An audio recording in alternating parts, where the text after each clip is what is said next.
Alam nyo bang merong movie bago ang nangyari sa Train to Busan?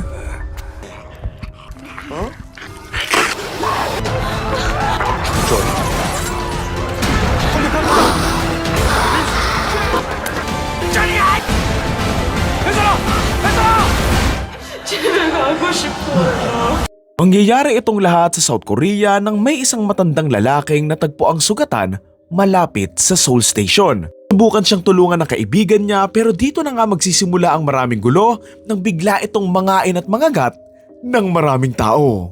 Dito na nga natin susundan ng isang babae na mapupunta nga kung saan-saan habang hinahabol nga siya ng maraming zombies. Kung saan dito nga siya hahanapin ng dalawang taong nag-aalala at merong kailangan nga sa kanya habang unti-unti na ngang nababalot ng maraming zombies yung buong South Korea. Title ng movie, Seoul Station. Kay said, itong movie na ito ay prequel nga ng Train to Busan and halos nirelease din naman sila at the same time.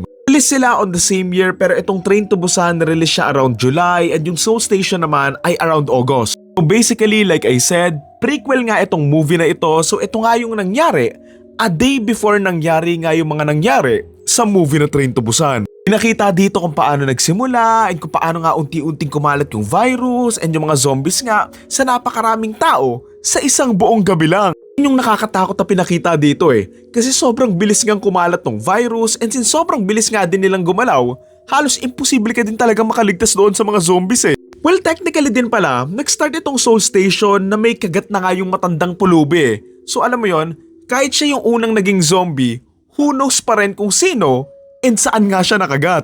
Siguro gawin nila, gawa sila ng prequel sa prequel para malaman natin.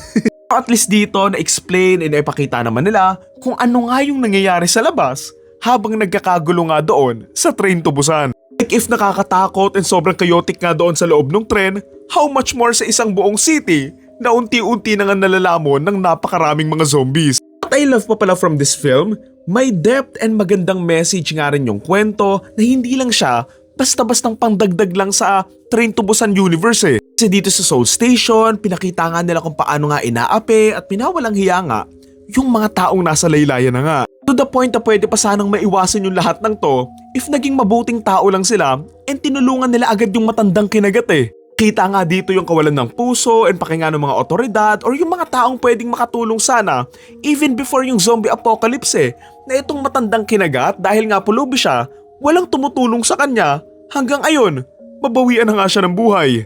Puro pala doon sa story, sana naging malaking parte pa ng kwento yung kaibigan nga ng pulubi kasi isipin mo yun talagang nag-effort siya na mailigtas yung kaibigan niya pero sadly, nategi din siya agad. Hindi naman yung sa kwento nung sa babae and yung sa boyfriend nga niya and doon sa tatay kuno nga niya na may malaking twist na hindi pala niya tatay, kundi pinagkakautangan lang pala niya. Hindi ko in-expect yung twist pero hindi ko rin sobrang nagustuhan kasi nga hindi lang nagtutugma yung lahat ng action ng lalaki before pa na-reveal yung twist Pagka in terms of writing, why would he do all that lahat ng ginawa niya para mahanap yung babae?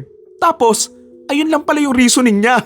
No, na may pagka-obsessed din naman siya doon sa babae pero kasi hindi lang talaga nagtutugma yung mga scenes and action nga niya before ma-reveal yung twist Nakakaawa din naman na nategi nga yung boyfriend niyang tumulong din naman sa kanya doon sa dulo pero syempre, wag pa rin kayong masyadong maawa kasi nga, binibenta niya pa rin yung babae sa ibang lalaki so alam mo yon, deserve pa rin niyang mategi. Nakalungkot lang din na nategi nga rin yung babae doon sa dulo kasi nga ang dami na niyang pinagdaanan pero sa bagay, in some way siguro mas okay na rin yon since parang nasa impyerno na rin naman siya nung nabubuhay pa siya. So yun lang, okay naman din, pangdagdag details lang din talaga tong movie na to and to expand nga lang yung mundo ng Train to Busan. Okay pa rin naman tong Seoul Station kaysa doon sa basurang peninsula. So alam mo yon, ang torta rating ko for Seoul Station ay 6.5 out of 10.